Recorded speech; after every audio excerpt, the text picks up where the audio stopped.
dedo toco el borde de tu boca. Voy dibujándola como si saliera de mi mano. Ejemplo. Yacíamos en un lecho de amor. Ella era un alba de algas fosforescentes.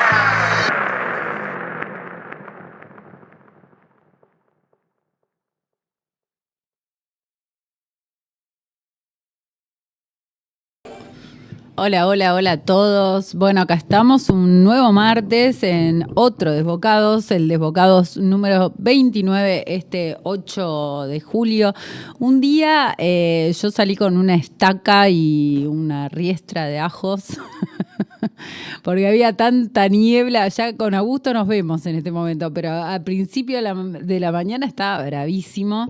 Y bueno, nada, saliendo de la ola polar en el medio de la niebla, tremendo. Muy, muy vampírico el día. Un día ideado y pensado para escuchar Desbocados y para después dormir la siesta. Ya lo sabemos, es así. Hoy tenemos un invitadazo. Ahora le vamos a preguntar si él va a dormir la siesta o no. No sabemos, que ya pasó varias veces por Desbocados, a quien queremos mucho, porque es una persona que ha entrelazado a muchos poetas de todo el territorio de la Argentina, con una apuesta de la poesía como un lazo amistoso que nos fue uniendo y fue fortaleciendo este pequeño nicho de poetas que por ahí estábamos desparramados y nos desconocíamos. Él es nada más y nada menos que Pedro Santos de Luca, el querido Tato para todos. Nació en Mar del Plata en 1967 y vive desde la infancia en Mercedes, Buenos Aires, donde se ha desarrollado como profesor de lengua y literatura y gestor cultural. Coordina el taller de poesía LGTBQ+, Cuántas Nubes, es miembro fundador de COAF, Comunidad de Osos Antifascistas. Desde el año 2000 difunde poéticas y en la actualidad gestiona, junto a Jorge Medrano, los diversos formatos de Confluencia, ciclo bimestral, streaming, Festival Federal y Confluencia Editora. Participó en varias antologías y coantologó Paisajes de la Infancia, Cartografías, editado por Cartografías en 2021. Publicó los poemarios Simón tras la piedra, por Del Doc en 2022. Sed del Ojal, por Diotima en 2023. Y hoy está acá para hablar de este nuevo poemario que ustedes pueden ver acá, que se llama La Piedra y el Río, editado por Cosa Seria este mismo año. Hola, Tato, ¿cómo estás? Hola, Juli. ¿Vas a ¿Qué dormir haces? la siesta o no? No puedo, No tengo una podés, ¿no? reunión con la inspectora. Oh, Tragedia, una tragedia. ¿por qué la inspectora no duerme la siesta? No sé. Qué bravo, qué Podría bravo. irse a otro lugar en vez de Bueno, a mi escuela. seguís en vigencia en tu cargo de docente, ¿no? Todavía, pero ya medio con una patita afuera. Me jubilo. Ahora la nueva fecha se supone que es el 31 de septiembre o 30, no sé. Bien, ahí hacemos una Bien. fiesta nacional. Sí, igual tengo como una muy linda noticia para mí, que me había quedado licencia extraordinaria sin usar. Así que no sé si después de la vacación de invierno vuelvo, ¿vio? Bien, bien. Bueno, ¿cómo estás con esta despedida? Viste que en esto yo todo el tiempo te pregunto, porque bueno, a mí me faltan 2 años. Quiero hacer una aclaración para los oyentes. En la provincia de Buenos Aires, los docentes nos jubilamos a los 50 años de edad con 25 años de aporte, porque nosotros al IPS aportamos el doble que cualquier trabajador, ¿no? Y además porque solo quienes han entrado a un aula y han dado la clase saben lo que implica la energía, ¿no? Uno tiene que tener una energía, una disposición física y corporal y mental muy alta. Es casi como subirse a un escenario, ¿no? Todo el tiempo. ¿Cómo estás con esta despedida? Estoy muy feliz. Hoy justo di clases hasta hace un ratito, salí de la escuela antes para estar acá. Estoy hoy me preguntaban los chicos, ¿no? Los pibes, y yo decía, la verdad que me quiero jubilar. A mí me encanta mi laburo, pero cada vez siento más fuerte el ir, ¿no? Entro al aula y se me pasan todos los males. Pero todos los males que se me vienen hasta antes de entrar al aula son inmensos. No quiero más. Hay algo que es interesante, ¿no? Y que si bien este programa no trata de eso, pero tiene que ver un poco con la burocracia, ¿no? Del sistema, con los modos del sistema que son bastante hostiles. Tiene que ver con eso, ¿no? Más que con el acto de enseñar, de entrar al aula, de estar con los pibes. A mí me pasó algo en lo particular, bueno, estoy hablando justo un reportaje a mí, claro. Pero a mí me pasó algo en particular, que es que cambiaron en todos los lugares que trabajo cambió el plan de estudios. A 2 días de jubilarme, entonces tengo que aprender nueva terminología, planificar de otra manera, reunirme de tal modo, tengo una reunión hoy a la tarde, o sea, me cambiaron hasta las materias que enseño, entonces pasé de enseñar latín a enseñar didáctica 3, entonces, bueno. Armar todo otra vez, ¿no? Estamos hablando de nivel terciario. Claro, que cuando tenía 30 me parecía fantástico para no aburrirme, pero ahora me faltan 2 días para irme, no quiero volver a estudiar el Quijote, ¿entendés? Que quiero no aburrirme. Tengo que volver a enseñar. No tengo ganas.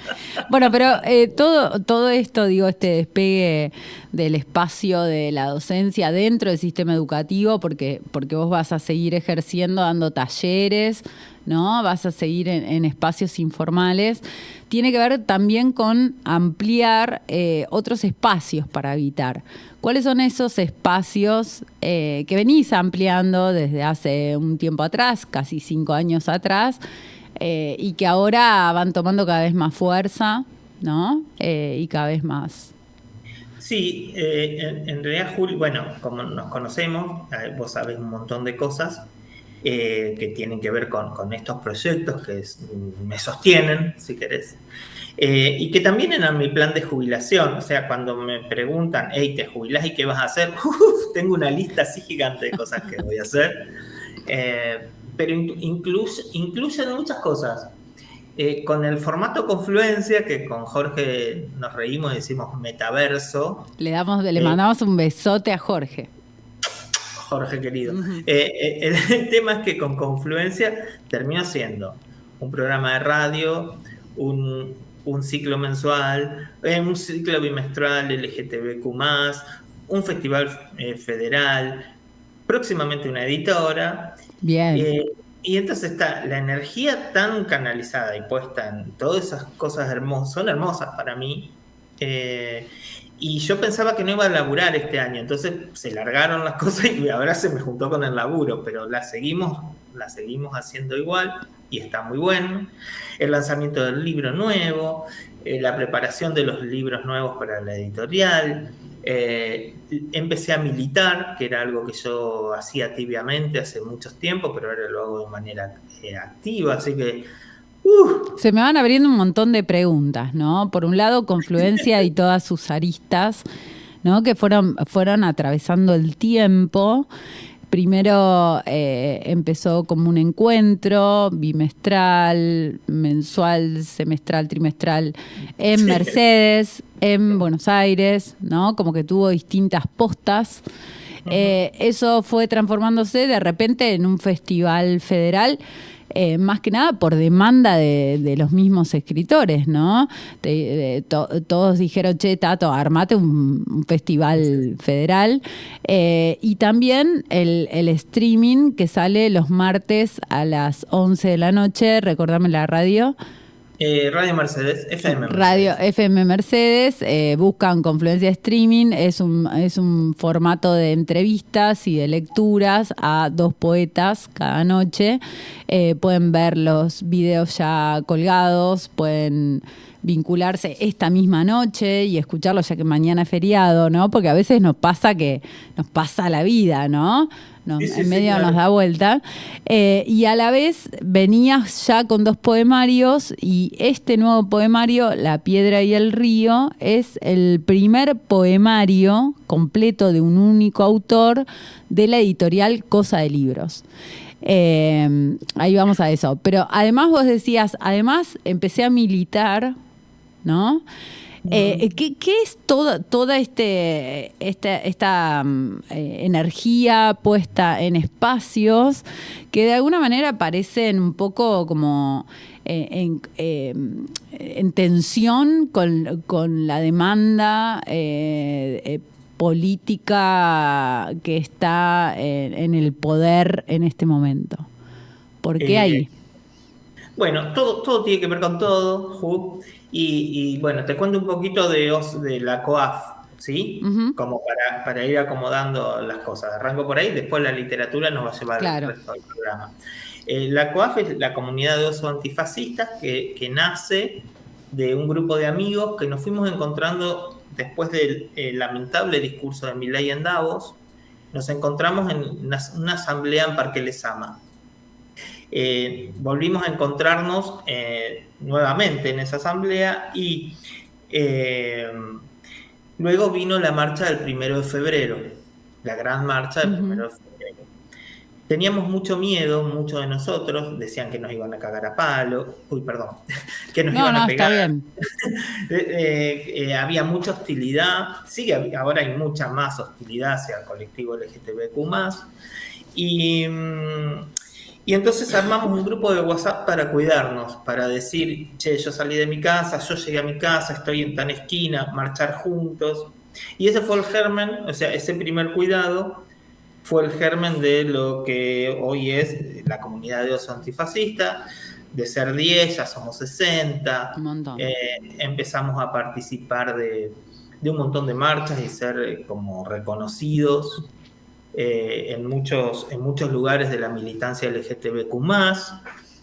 Por eso es que después entre los cruces presentó mi libro en Capital Georgina, que es la secretaria general del Sindicato de Trabajadores Sexuales. Así que bueno, empezó a abrirse otro mundo para mí, que es el de la militancia, pero una militancia que siento sumamente orgánica, ¿viste? Es un espacio horizontal donde todo se lleva a votación y bueno, donde hay mesas de trabajo y comisiones y se está trabajando muy bien porque necesitamos seguir vivos. Claro. No se habla mucho de los homicidios del colectivo LGTBQ+ en el país, ni del recorte de medicación. No están garantizados los tratamientos para el HIV, para las personas que están en esa historia. Para los que están, probablemente sí, pero para los nuevos casos no. No hay más test de HIV y sífilis. No hay profilácticos en los lugares para repartir. La provincia de Buenos Aires sigue sosteniendo algunas de estas cuestiones. Nosotros somos afortunados, pero el país es gigante. Uh-huh. Bueno, y eso es lo que me llevó a militar y a tratar de, cada vez que puedo, contar estas cosas que no es agenda de los medios, uh-huh. ¿no? Porque si le pegan a un jubilado y no interesa, o nos interesa a algunos en particular, si alguien del colectivo LGTBIQ muere, probablemente para algunos sea una bendición. Uh-huh. Vale preguntarte en tu percepción personal, ¿por qué crees que llegamos hasta acá? No sé, nos descuidamos. Nos dimos por hecho, nos dimos por seguros, como, bueno, todo esto no se va a tocar nunca, ¿no?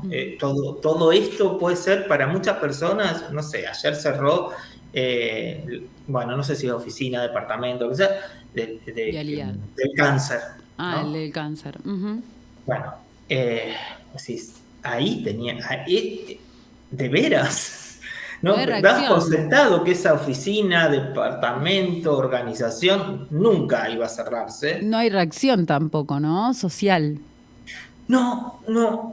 O lo de vialidad, o sea, no sé, el camino a Chacabuco antes quedó la ahí ruta a medio 7. hacer. Uh-huh. Quedó a medio hacer y y ese puente que uniría entre Chacabuco y Junín y que haría Sí, la autovía que acá se viene pidiendo hace 1000 porque hubo cantidad de accidentes y muertos en esos accidentes, ¿no? Y todo esto queda de alguna manera olvidado. ¿Por qué crees que no hay reacción social? Porque a mí me gusta pensar, no soy socióloga ni nada, me gusta pensar que sí hay reacción social.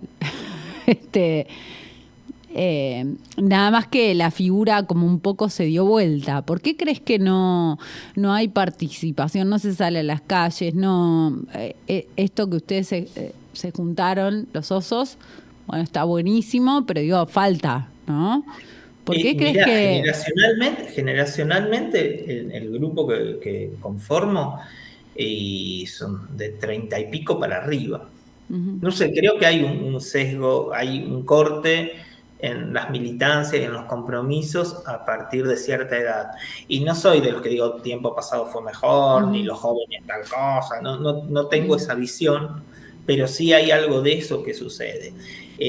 Dentro del colectivo LGTBQ, los y les pibes más pequeños dan por sentado que lo que tiene, como no la lucharon...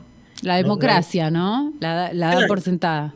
Claro, entonces no entienden el riesgo de las políticas que hoy por hoy se llevan adelante.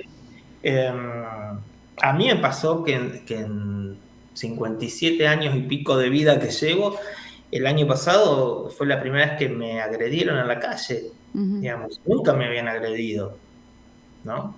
Y que tuve miedo, o sea, nunca me había pasado. Entonces, bueno, en algún momento vos empezás a decir, pará.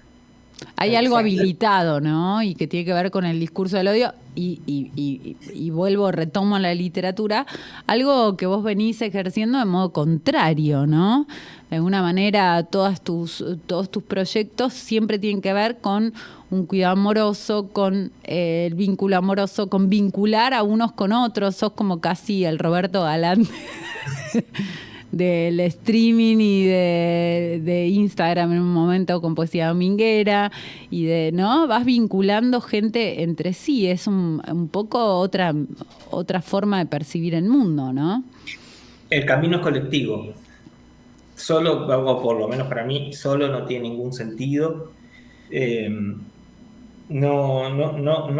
Hoy no considero vivir sin estar acompañado ni acompañar. O sea, si no es con otra. ¿Cuáles son,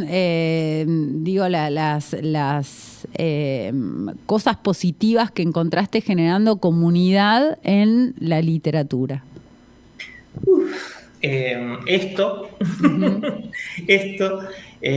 Encontré mucha gente de verdad, Juli, mucha gente de verdad. Así como, podríamos hablar horas del canon, el porteñocentrismo, el chupamedismo y esas cuestiones, pero ya se habla siempre.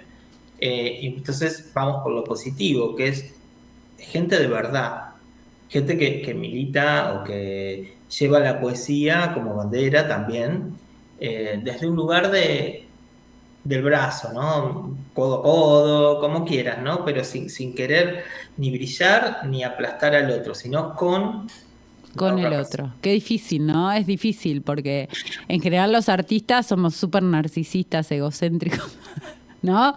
Lo re soy, pero si vos respetás el lugar del otro también, es más bonito, ¿eh? Y uno aprende más también, ¿no? En estos confluencias que vos armás, tanto en el streaming, los encuentros, el festival, fuiste aprendiendo, ¿no? También de tu propia poesía. Yo estoy escribiendo poco, muy poco. No estoy escribiendo, para ser sincero, creo que no me da para todo. La escritura está en suspenso. No es algo que antes me preocupaba y ahora no me preocupa demasiado. El otro día, hace poco pensaba, bueno, quizás lo que tenía para decir ya lo dije, 3 libros. Es un montón. Y ya está, no sé, no quiero 10 libros que hablen de lo mismo, digamos. Estoy harto de ver, no sé si harto, pero yo que leo un montón, lees un nuevo libro de alguien que sacó 7, 8, 9 libros y son la repetición de lo que venía diciendo. ¿Pero acaso no es que estamos un poco obsesionados a la hora de escribir?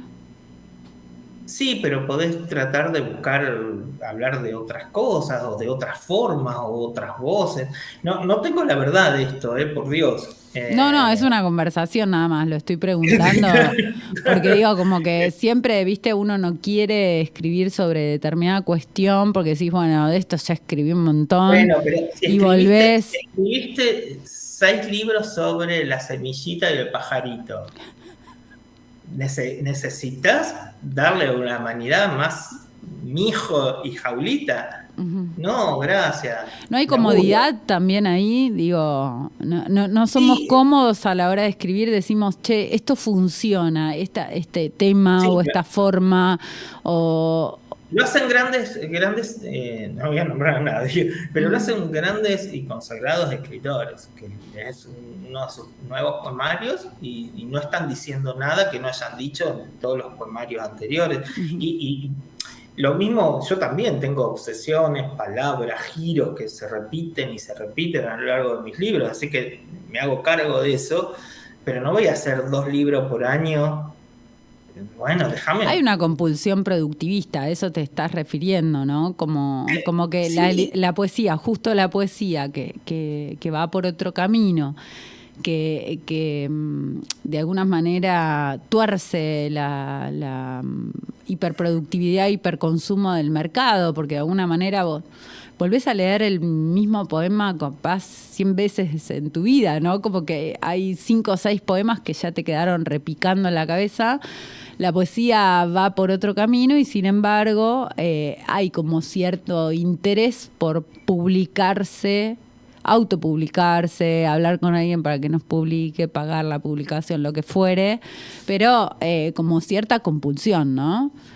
Claro, y que en realidad es mi lectura, va en detrimento de esos autores, porque a mí me empezaron a aburrir, ¿no? Empecé a decir, otro libro, bueno, a ver, y empiezo, y no he terminado alguno de esos libros, porque me están diciendo lo mismo que ya me dijeron, quizás hasta mejor en otra oportunidad.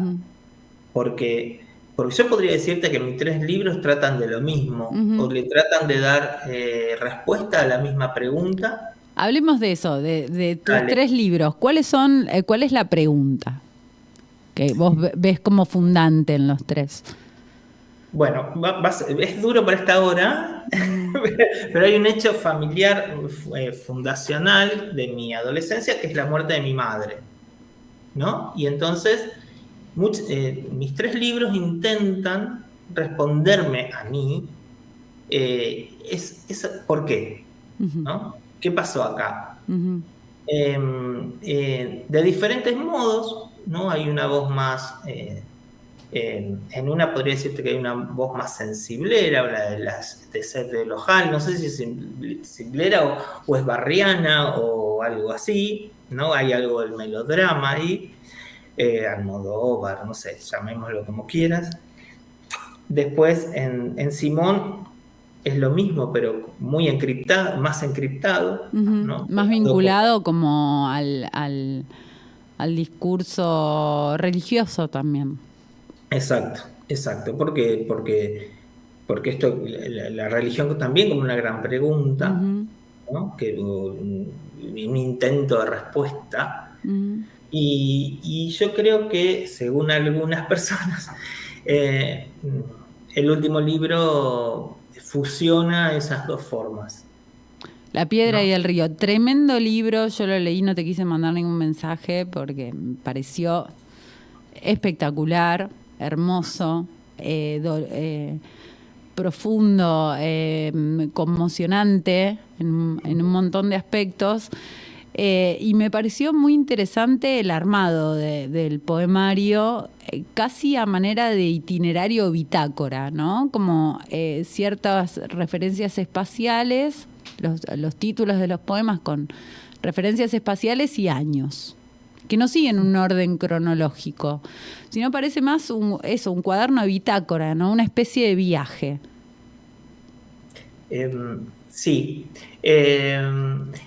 ¿Sabes qué? De este libro, yo la primera vez que compartí algo, pues yo estaba muy conmovido cuando este libro empezó a nacer dentro de mí. Y el primer borrador lo leí en un pato negro. Leí unos fragmentos que ahora no están. Algunas cosas de las que leí en Pato Negro no están, no llegaron al libro porque fue el inicio. Yo había empezado a escribirlo unos días antes. Y había como explotado en mí, habían explotado en mí un montón de ideas. Este libro me llevó mucho trabajo, precisamente por eso que estás diciendo. Le tengo enorme respeto, cariño, pero también un temor de que no fuera entendido o que las y los lectores no tuvieran ganas de hacer el rompecabezas, que tampoco es tanto, ¿no? Pero bueno, me da un poco de temor, para ser sinceros. Y la verdad que estoy recibiendo comentarios muy hermosos. Es un poemario hermoso, la edición es preciosa. Sí. La edición de Cosa Seria es preciosa. La llevaron adelante Mauricio Giulietti, claro, acá tengo su hermano, ¿dónde estoy? Sí. Ahí. La llevaron adelante Mauricio Giulietti y Facundo Podestá, muy cuidada a nivel estético, la separación de los renglones, ¿no? Que a veces como que los que estamos medio obsesionados con el formato libro, miramos el color de papel, hermoso, la verdad que precioso a nivel objeto.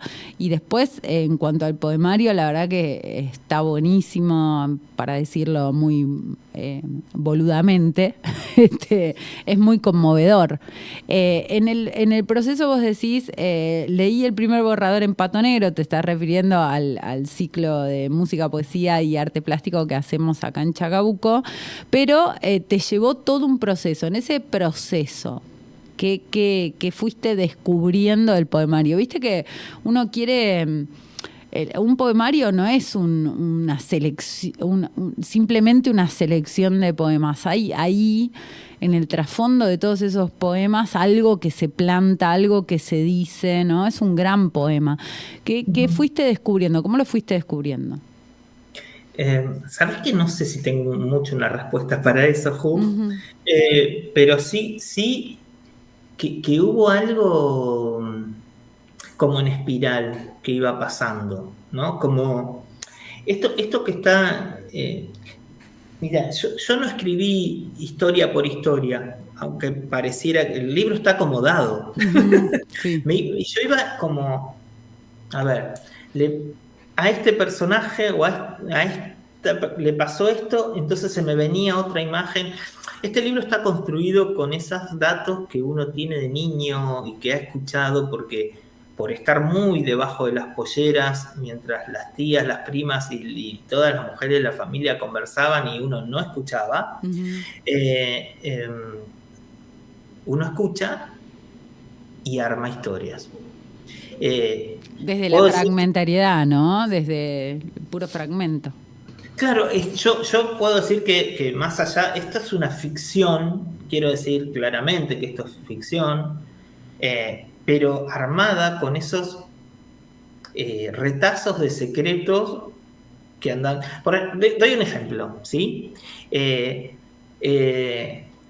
Siempre se decía que mi bisabuela era toba y que la habían sacado de la aldea para llevarla de sirvienta a Santa Fe. Pero yo no sé nada de eso, o sea, tampoco sé si es cierto.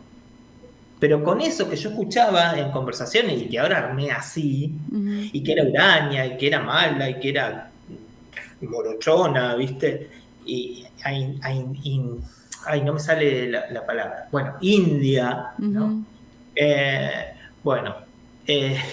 Con eso armé la historia de mi bisabuela. Con esos fragmentos, esto que acabo de decir, y a mí me sirvió para armar algo que fuera cíclico y que encontrara en mí, ¿no?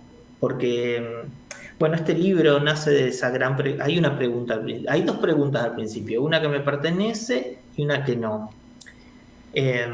Primero, la de la Cápite es la de José Esbarra, que dice si habrá ternura para los desarraigados, ¿no? ¿Hay algún lugar de ternura para los que fuimos obligados a irnos, para los que abandonamos, para los que tuvimos que cambiar de país, de trabajo, de pareja, de territorio mental?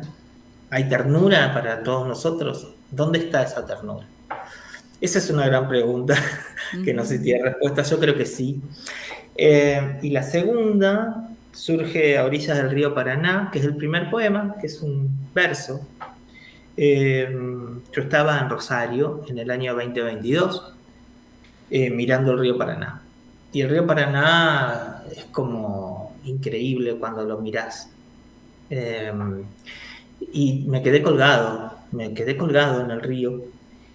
Y de repente digo, ¿habrá algo en este río que nos arrastre, madre, o nos empuje? No me acuerdo qué palabra, porque después uno lo acomoda para el verso.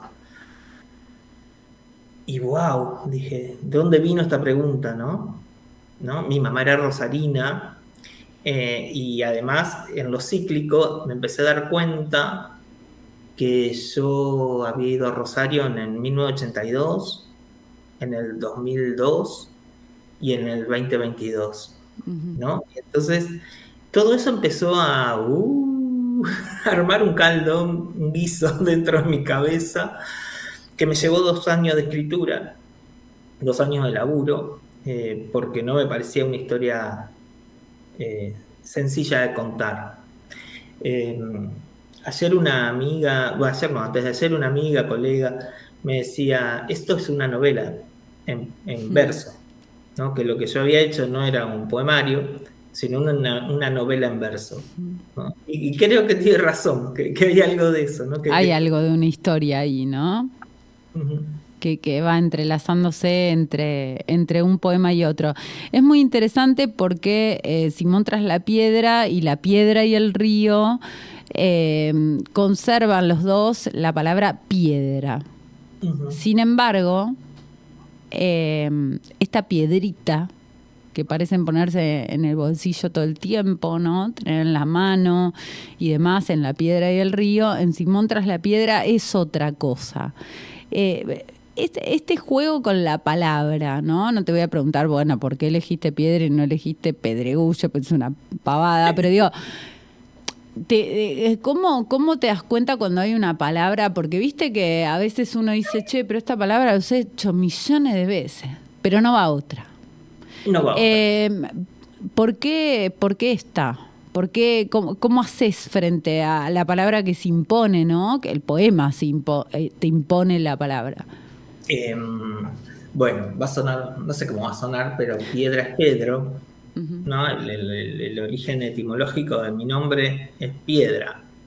Y el peso de haber construido una iglesia, Jesús sobre mí, uh-huh, sobre los Pedros del mundo, y todo lo que significa Pedro, eso está más explicado en el primer libro, en Simón tras la piedra, ¿no? Es ese Simón que se transformó en Pedro porque Jesús le designa un nombre. Acá no deja de ser eso, porque en la búsqueda de respuesta, pero también pensé en lo permanente y lo que fluye, ¿no? Como algo así como de Heráclito. Pensé en esto de que la piedra en el río se va redondeando. Eso me lo traje del Limay, de Neuquén, un río que está lleno de piedras redondas, redondeadas, no son redondas. Y entonces cómo el agua pasa y te moldea. Y en este caso probablemente, no sé, no tengo de nuevo las respuestas muy claras, pero probablemente sea la historia, ¿no? Como esta piedra que se ha moldeado, hay un río que la ha atravesado, uh-huh, que es el de las voces de mis antecesoras, ¿no? Uh-huh. Y además necesité contar de las mujeres, porque es de las historias más duras, ¿no? De uh-huh, las mujeres estas del siglo XX, que han atravesado muchos dolores. Y bueno, yo como un sobreviviente de esas historias, y además intenté que sea un libro esperanzador también, ¿no? Así, porque hay un epílogo donde aparecen las nuevas generaciones que han vencido todos esos dolores. Aunque en mi caso serían mi sobrina. Hay algo interesante que dijiste recién, el río pasa y va limando la piedra, ¿no? La va formando, la va moldeando. Si el río fuera la poesía, ¿en qué crees que fue moldeándote? En el laburo, mucho en el laburo. Si el río fuera la poesía, yo creo que me fue atravesando desde la combinación de los sonidos. A mí me gusta mucho el sonido. A mí de piedra me gusta mucho el sonido de la palabra. Me gusta mucho la P, me gusta mucho la T. Intento incorporarlo al poema. Hay mucho pum, pum, pum en mis poemas. Para otros puede ser cacofonía o algo que no les agrada. A mí me encanta. Y si leo, muchas veces cuando lo leo, le pongo toda esa fuerza a esas letras para que suene lo que yo quiero que suene. Así que creo que es eso. Creo que es eso lo que la poesía ha hecho en esta piedra. ¿Sos el mismo desde antes del primer poemario a este? No, por suerte no. Por suerte no. He aprendido un montón. Danos, por favor, los aprendizajes. No, pero creo que lo que aprendí, yo creo que los primeros libros los escribí más en solitario, aunque no lo sé. Tenía Facu Podestá, es una persona muy importante en mi vida. Es un amigo incondicional y de los verdaderos, que te dicen las cosas como te las tienen que decir. Y bueno, toda la suerte de que ahora sea mi editor. Pero además, porque Facu casi ha leído todo lo que yo fui escribiendo con todos los procesos, con el borrador, preborrador, posborrador, lo que tiré, lo que no, lo que dejé.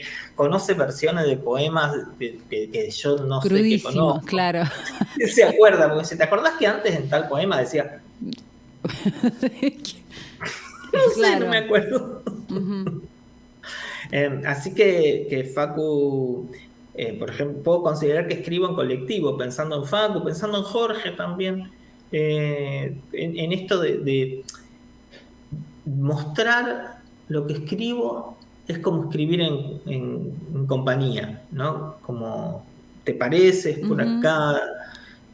Por ahí vos estás haciendo un trabajo ahora parecido con Mariano y con Estef. Les mandamos un besazo a los dos. Claro, eso de juntarse y decir, che, a ver qué escribiste, qué escribí yo, che, ¿por qué no lees tal cosa? ¿No? Es como un grupo de amigos que se junta de repente a ver qué onda. ¿No? Porque uno tiene que medir la poesía en un punto, en el sentido de, che, el poema está diciendo algo, me parece a mí. Sí. Además, bueno, primero, ahí es donde... Esto que por ahí mucha gente no entiende de cuando algunos decimos que también escribir puede ser un ejercicio colectivo. Es así, ¿no? Porque además, primero tienen que ser personas de mucha confianza, sin envidia, sin competencia, sino con mucha que no te metan mano y te cambien las cosas. O que si lo hagan, vos confíes como si fuera un cirujano que vos no le vas a decir, no me operes esto, porque no. Que sea en ese te peleás sentido. También, capaz es una discusión tremenda de horas por una coma, un punto, un final de un cierre de poema, ni hablar del cierre de poema, ¿no? Una palabra que ya usaste muchas veces. Capaz te peleás un montón, pero ahí hay un aprendizaje, ¿no? Sí. Además, a veces defendiendo un verso o una imagen, le empezás a encontrar sentido o no. ¿No? Porque dice, al final no, sí, es artificio esto que estoy diciendo. Bueno, no, tienen razón los chicos. voy a poner otra cosa, o lo voy a expresar de otro modo, o voy a dar vuelta a la frase, no sé, muchas posibilidades, pero que se arman desde lo colectivo. Uh-huh.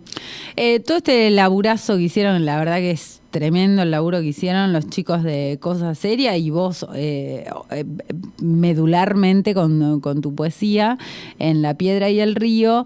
¿Qué te falta hacer? Conchero y al Maipo. No sé. Me refiero al ámbito de la literatura, porque hiciste un montón de cosas en los últimos 5 años, un montón. Mira, creo que esto ya lo hablé un poco acá. Me gustaría no estar cancelado en Mercedes. Sí, ya lo hablamos. Pero bueno, vos decís che, mercedinos, pónganse las pilas, déjense de joder. Abran las puertas. Ojo, no estoy pidiendo un reconocimiento público, pero tampoco la cancelación. Claro. ¿No? Es como que se nota en hechos como, no sé, la difusión de mi poesía no existe, o a mí me hacen reportajes en muchos lados y aquí no. Uh-huh. A la presentación de mi libro va más gente en otras ciudades que aquí. Bueno, habría que ver qué estás interpelando, ¿no? En los otros, como para... Sí, o qué cagada me mandé y yo no me di cuenta y nadie me la dijo en la cara, ¿viste? ¿Qué sé yo? No lo sé, pero tampoco para decir, ay, soy una víctima, porque no lo soy. Bueno, si uno analiza un poco los movimientos culturales de las ciudades pequeñas, como es el caso de Mercedes, como es el caso de Chacabuco, que es aún más pequeño, hay algo ahí extraño, ¿viste? Como...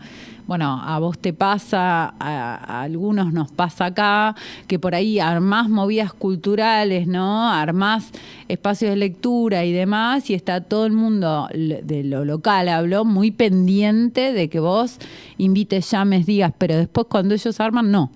No, o sea, es como una cosa muy loca lo que sucede. No quiero andar porque no es la intención de este programa, pero digo, hay algo ahí que es medio loco, ¿no? Como no hay un corrimiento del ego en ningún momento. Pero, ¿sabes que en Capital también sucede? Yo lo que he descubierto todos estos años en contacto, claro, estos 2 últimos años en contacto con Capital, es que hay algo de eso también. Uh-huh.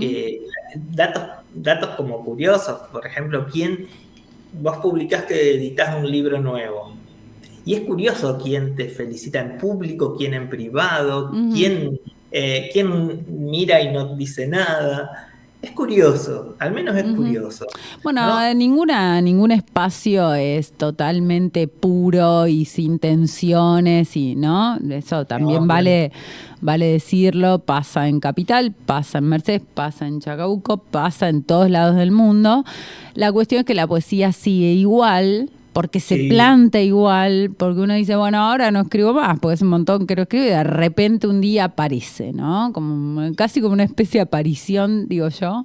Empieza como la cabeza, tucu, y algo ahí pasa y uno no puede evitarlo, ¿no? Sí, yo, bueno, como decía hace un rato, no estoy escribiendo, no tengo ganas. O sea, me encantaría, pero no tengo ganas, así que no sé si de ahí en ese oxímoron que podría estar en juego. Uh-huh. Y de veras no me preocupa. También, hasta ahora estaba diciendo que como este libro es muy nuevo y me atraviesa de muchas maneras diferentes, creo que cuando lo suelte, cuando muchas veces hable de este libro, cuando lea muchas veces algunos poemas, probablemente vengan la necesidad. Hay un tiempo de despegue, ¿no? Hay un tiempo de despegue, digo, y un poco se vincula con lo que estábamos hablando hoy. Una vez que sacás un poemario, está bien, vas, lo presentás, lees en varios lugares, ¿no? Tratás de hacerlo circular, que circule con otros y demás. Pero también hay un tiempo de despegue, porque también es una especie de parto y también hay un vacío, ¿no? Sí, esta historia me va a costar un montón soltarla. O sea, tuvo 2 años dando vuelta a mí. Estoy muy feliz con la edición que los chicos hicieron, porque es preciosa. Alba es la diseñadora, que hizo un trabajo hermoso, precioso también. Así que creo que hay piedra y río para rato. Y además contar que armamos algo con Mariel Solari que fue muy conmovedor, que estuvo muy bien. Mariel Solari es una cantante mercedina, cantora, Hermoso. y armamos algo que no tiene que ver quedó como un espectáculo de canciones y poemas, pero no sé cómo explicarlo, porque yo muchas veces había leído y alguien cantaba, estaba muy bien, me encanta eso, pero acá pasó algo, ¿no? Como que sus canciones se fueron fusionando con... Dialogaban, claro. Porque ellas de Reconquista, el río Paraná, algo pasó ahí. Tenemos una edad parecida, tenemos algunos cantantes que nos gustan desde muy jóvenes. Bueno, algo de eso pasó que fue maravilloso. Quiero decirlo públicamente, no te pude acompañar porque era mi cumpleaños y viste que yo soy geminiana, hacemos festejo gitano, y nada, me hubiese encantado estar ahí, lo digo públicamente, porque bueno, nada, sé de cómo vos acompañás siempre desde un lugar muy... sin grandes protagonismos, pero siempre estás acompañando a todos en sus presentaciones, en sus lecturas, en editoriales que comienzan, en festivales, en ferias. Entonces me parece importante acompañarte también, porque bueno, uno no puede estar todo el tiempo dando energía y que no vuelva, ¿no? Sí. Te agota. Sí, un poco es de eso, pero también uno entiende, o sea, vivimos en ciudades diferentes, en situaciones. Además está como muy complejo todo también, ¿no? Sí, no nos olvidemos viajar es para viajar hay que sí. tener un dinero, aunque no sean 2.000 kilómetros, no se viaja con... Y estamos todos tapados de laburo porque necesitamos parar la olla también eso. Y que también si, bueno, este viernes feriado, bueno, descanso. Aunque no fuera tu cumpleaños, que era la mejor excusa, celebrar la vida, pero también si, bueno, necesito descansar porque estoy reventado. Sí. Porque pasaron 6 meses del año, pero pasaron 120 años en estos 6 meses. Claro, sí, son los años más largos de mi vida. Yo tengo muchos, pero no, quería mostrar que compartimos. Ah, hermoso. No sabemos cuándo sale, chicos, no me pregunten. Falta poquito. Muy poquito. Muy poquito. Cuando esté ahí, nada, vamos a charlar, vamos a invitarlos a los chicos para que nos cuenten toda esta selección de fanzine que armaron. Para mí no tengo palabras lo hermoso que es compartir eso con vos. O sea, no puedo. Ando sensible. Vamos a llorar. No quiero que lloremos. Quiero que nos cuentes La Piedra y el Río. ¿Dónde se puede comprar? Porque bueno. Bueno, por ahora, hasta el mes que viene, en ningún lado. Oh. Pero en Cosa Seria, a partir de agosto va a estar disponible. Hubo 50 para las presentaciones, así que ya están ubicados. Acá tenemos el número 50. Así que 49, 49, 50. Claro. Y así que ahora hay que esperar hasta agosto.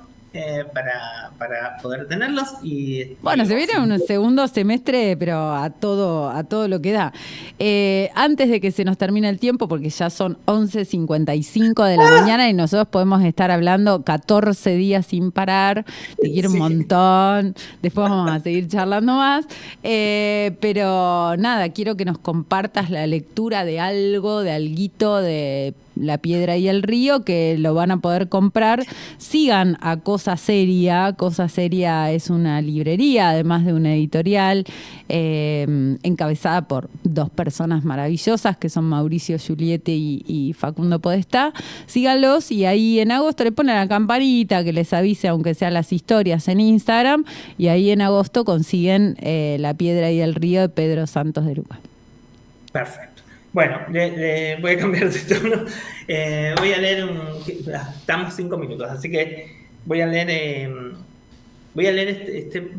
el principio de este poemario.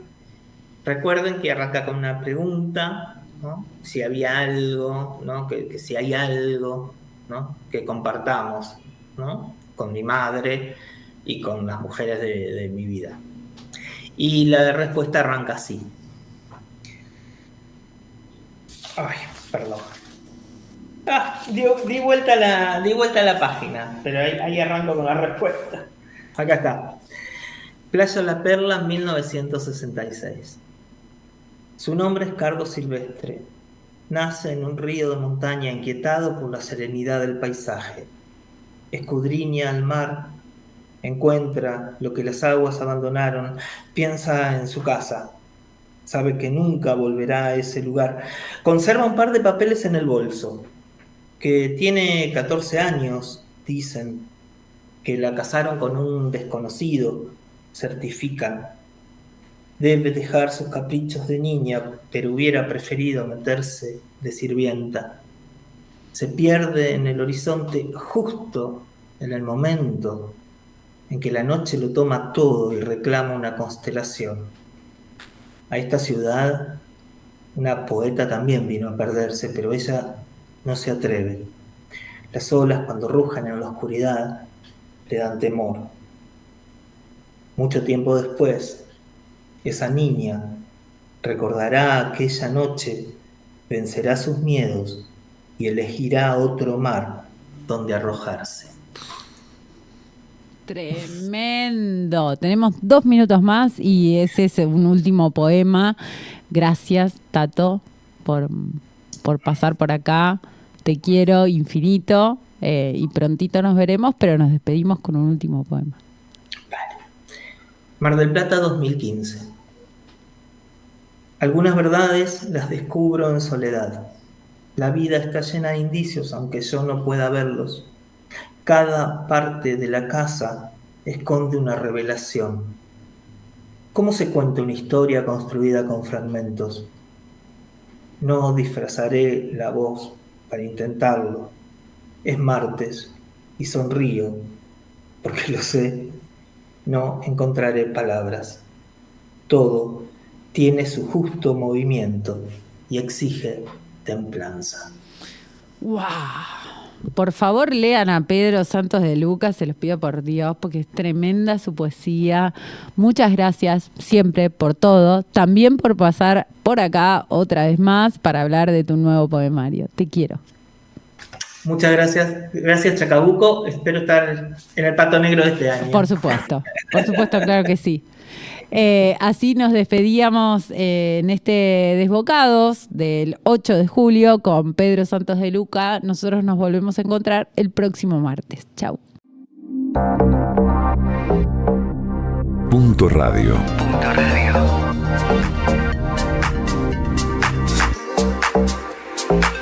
93.1